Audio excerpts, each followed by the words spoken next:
What's up, love family? And I'm back with another video. And so, y'all, today it's so funny because yesterday I was talking about why people, sometimes consider homeschooling their kids. And I had, kind of briefly talked about the shooting. And last night I was on my phone just scrolling around on YouTube, and it was this video about how this 10-year-old girl was handcuffed at her school and she had a disability. And so I watched the video and I was like, what? I just thought it was crazy because it's just like, how is a 10-year-old with a disability handcuffed? So I watched the video and I was like, let me get my little 2 cents about it because I work for the school district. So, I've seen what it's like, with teachers having to deal with students with disabilities and things like that. So, in the video, and I'm just going to put the video up here and, y'all can click on it. Maybe not click on it, but y'all can go to the link and look at the video, yourself, and you can comment down below, what your thoughts about it.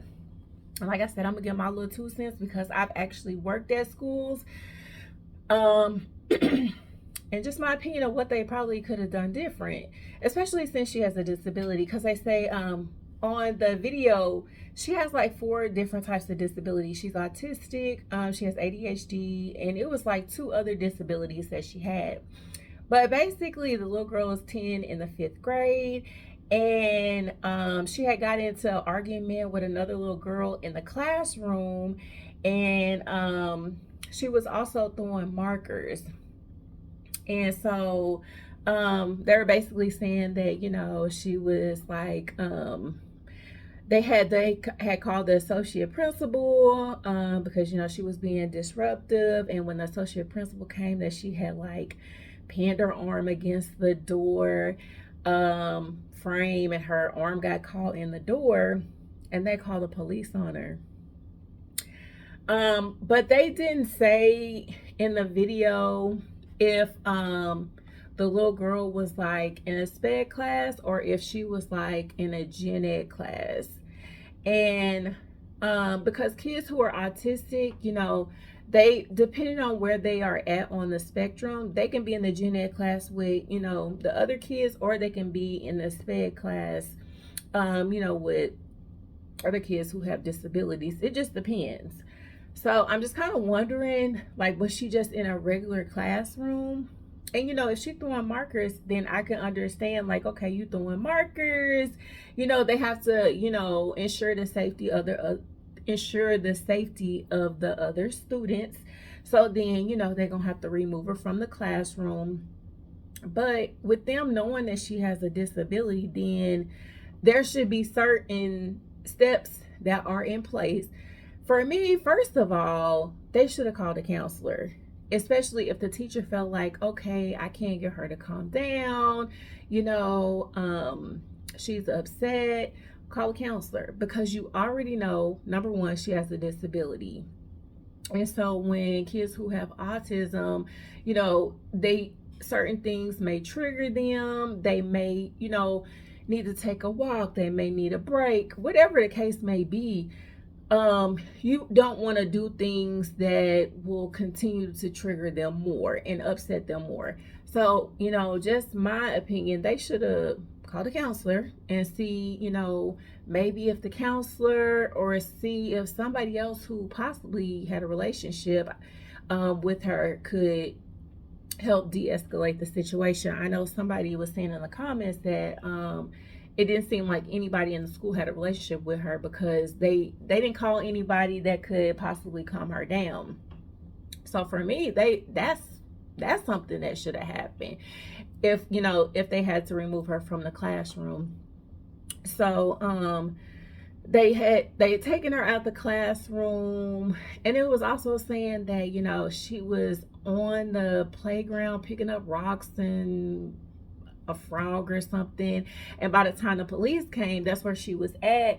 And then they took her to the bathroom, and she was at the bathroom, and she kept on messing with the paper towel dispenser. And but it's like for kids who are autistic, it's normal for them to do certain stuff like that. And it's just like, how are y'all working at the school and y'all don't, it's just like y'all should have known, like, okay, stuff that she's doing, like, okay, this is to be expected. So it's just like there's certain trainings that y'all should have been through to know, okay, she's going to do this because she is upset. So we have to de-escalate the situation. We have to talk to her, to, get her to be calm. And then also too, if you feel like you can handle the situation before calling the police, why do you call her parents? And with that, because I know a lot of people in the comments were saying like, instead of calling the police, just call her parents. And I know with schools, a lot of times they will not call the parents. Like that's not going to be their first go-to, because a lot of kids, whether they have like a disability or not, especially the kids that do not have disabilities, they know the game. They gonna be like, well, I'm about to act up and you gonna call my mama or daddy and I'm about to go home. So a lot of times school will, they're going to go through different measures to make sure, like, no, we're gonna work through this. You're going to be fine. If we need to take you out of the classroom to ensure the safety of the other students, that's what we're going to do. If we need to take a walk around the school, that's what we're going to do. But you're going to stay at school because, this is where you're supposed to be so that you can learn, get your education. It's not going to be I'm going to act up so I can go home. Because kids, they like I said, they know the game. If they see that, I act up this day, you call my mom or dad and I go home, oh, okay, so I'm gonna do that tomorrow because I don't want to be here in the first place.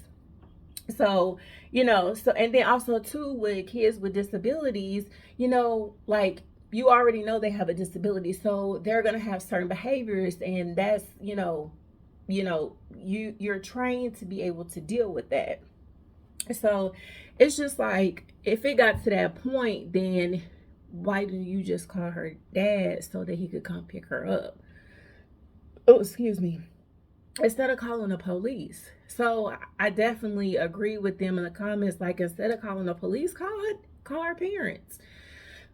Especially if you know that she has a disability, because you calling police and then the police come in and handling her like that. And then when she was in the bathroom, she was like, I just want to get my shoes. Okay, let her get her shoes. It's just like, first of all, she don't have a weapon. She getting paper towels. What's she gonna do with a paper towel?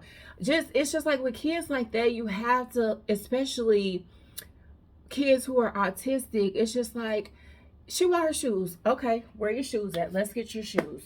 Because you telling her no, it's making her, it's riling her up even more. It's just like, okay, you want your shoes? Let's get your shoes. Because allowing her to do that will also help her be like, okay, I can get my shoes. It'll help. You know what I'm saying? And then it's just like, them saying, oh no, you can't get it. The police officer, I'll get it for you or whatever. And then she's like, no, I want my shoes,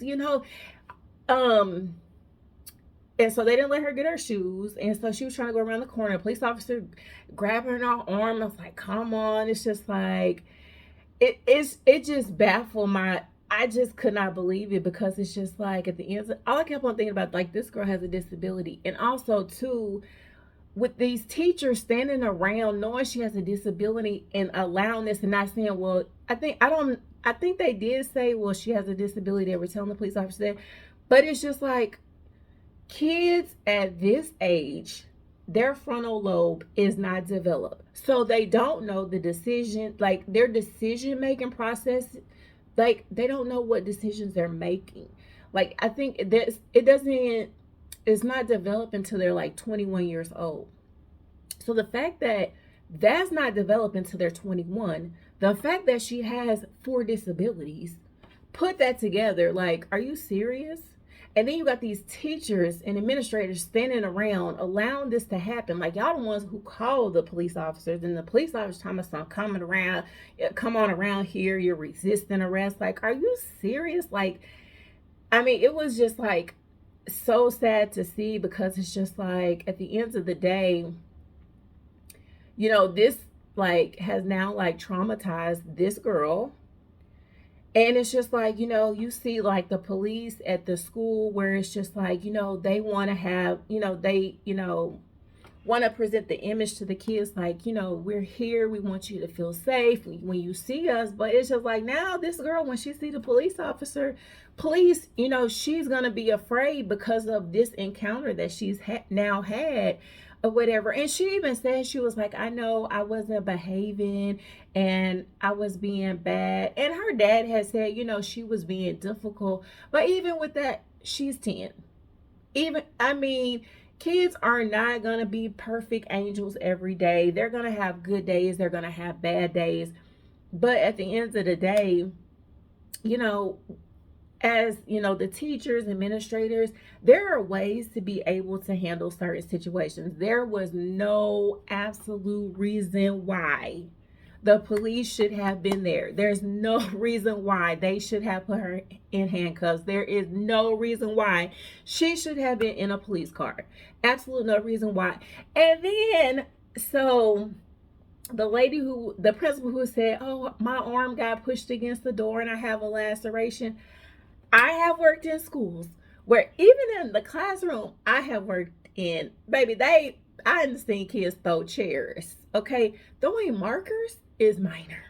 Super minor. I have known people to work in classrooms.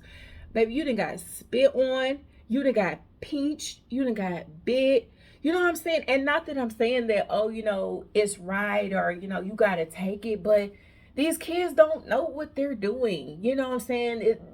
They have a disability. They don't know. It's just like, you go to the nurse's office, you make a report, it's put in a file, and you going about your business. You know what I'm saying? It's just like you know what comes with, with this. And so, the woman had said that about her arm. And then, and mind you, it's body cam. And then another lady was talking about, another teacher made another report the next day talking about when the girl was in the bathroom, that she hit her hand against the paper towel dispenser and she yelled, ouch. Like, girl, come on now. But they had the body cam that showed that didn't even happen. And then, like, the whole time, like, the police officer is trying to coerce the teacher to file a report against the little girl for assault on a public servant. And he was like, it doesn't matter anyway, she's already in handcuffs, she's gonna go to juvenile. It's just like, what? It's just like, where as a police officer do you come in and say, it's like, even, okay, so you're the police officer, you come to the school, where do you come and talk to the student, be like, hey, hey, McKenna, your teachers are here to help you. Like, what's wrong? Like, where do you come in and even say anything? Like, you just wanted to take her to jail. Like, I was just like, it is so frustrating just to even watch this video. Like, it made my blood boil, because it's just like, it's the reason why some people be homeschooling their kids, because some of these teachers, and you can't trust them. And then somebody has said in the comments, and they want to ban cell phones from school so kids won't be able to either, get in contact with their parents or be recording what be going on. Because all the time, them teachers don't be telling the truth about what's going on.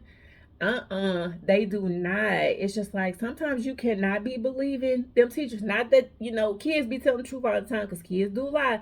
But it's just like, you have to do your due diligence and listen to your child as well, because it be on tape too where they be lying. Because it's just like, even the teacher had told the police officer, she was like, I don't want to press charges, but he just kept going and going and stayed at her until she was like, well, I'll do it if it helps. It's just like, girl, why would you do that? It's just like, she has challenges. So it's just like, why would you put that on her to where she end up having 2 charges later on they were dropped, and they already had like a law in effect where it was like no kids in handcuffs. They had passed that in 2023. But and then when the senator had watched the video, he was saying that like she wasn't posing a threat at all. She was just, she was being a kid that didn't want to do what she wanted to do, what she was being told to do. But it's just like that's normal with kids without disabilities. It's just that's like nothing new. So it's just like in this situation, it just seemed like she was one of them kids to where you could tell they don't like dealing with her. And I've seen this before in school. You have them certain kids where it's I'm trying to word it right, where it's certain kids where teachers just like, they get put in groups.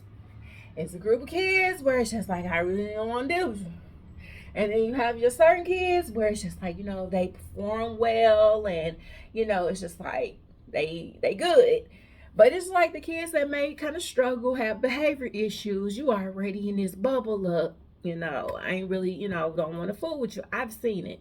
You know what I'm saying? And I think she's one of those kids to where, she has her challenges. She may,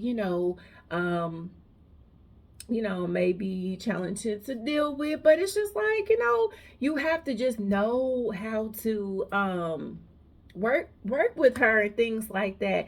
Because I know when I was working at a school and I worked with the 4-year-olds, it was a girl, she was in 5th grade.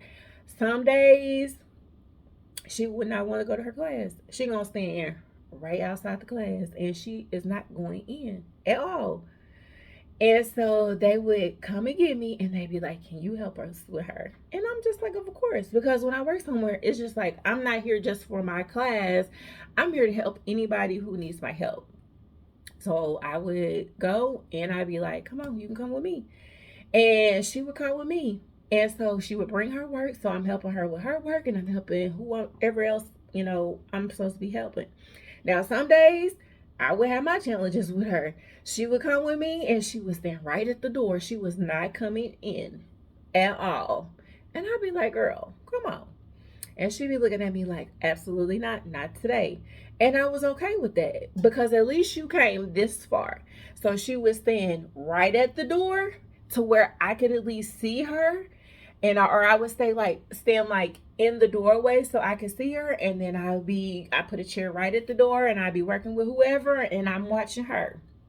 Or I would tell her, I'd be like, okay, if it was to the point where we would get like halfway down the hall and she didn't want to come no more, I would have to tell her, okay, so if you come to my room, I will let you eat lunch with me.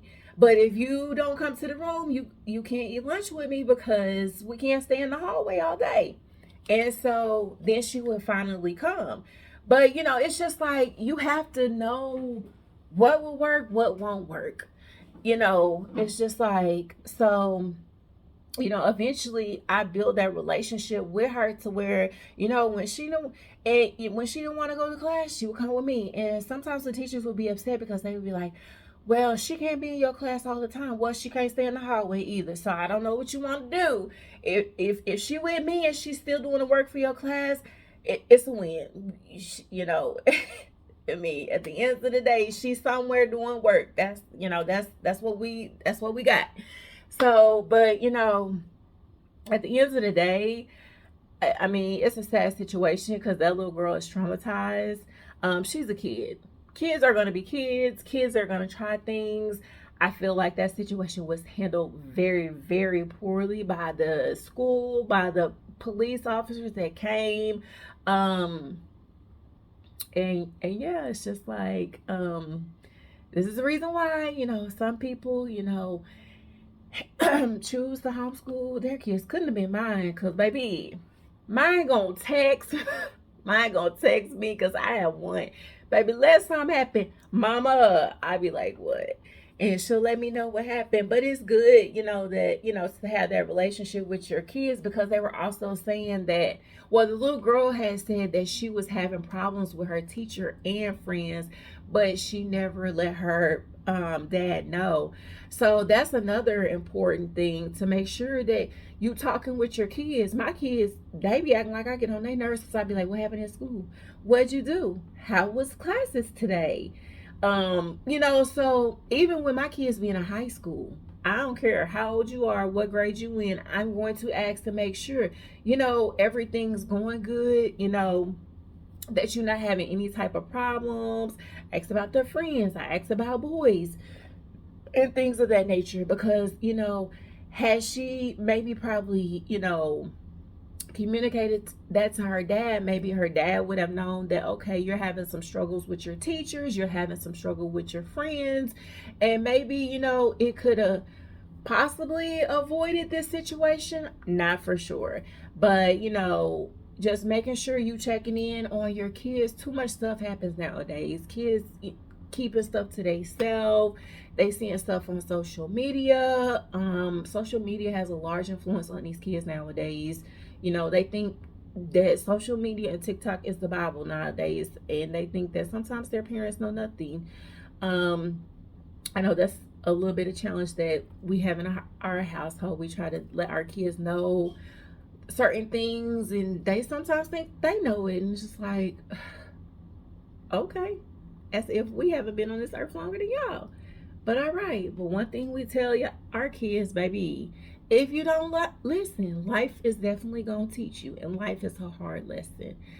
So yeah, but y'all, I just wanted to give my 2 cents in on this video, because for me, I absolutely love working with kids, and working in the education field. And I just felt like, what I'm saying, the way this situation was handled was just, it was not handled appropriately. And this child did not deserve that, especially, a child that has special needs. Any child that has special needs. And also what they were saying, that kids that have special needs and disabilities are arrested 4 times more than kids that don't have special needs. And I'm just like, what? That's crazy as well. I'm just like, I can't believe that. So comment down below, if you've had any encounters with, your school, dealing with teachers, their kid have special needs or anything like that. If you homeschool your kids, whatever the case may be. But guys, if you're watching this video, hit the subscribe button. Why not? It's free. It don't cost you anything. Subscribe. But subscribe, make sure you comment, hit that bell notification so you know when I post more videos. Guys, I have a video coming up with a special guest. He's so handsome. Comment down below if you can guess who that person may be. He's really, really tall, and he has a YouTube channel. Okay, guys. Well, I'll catch you in the next video. Bye.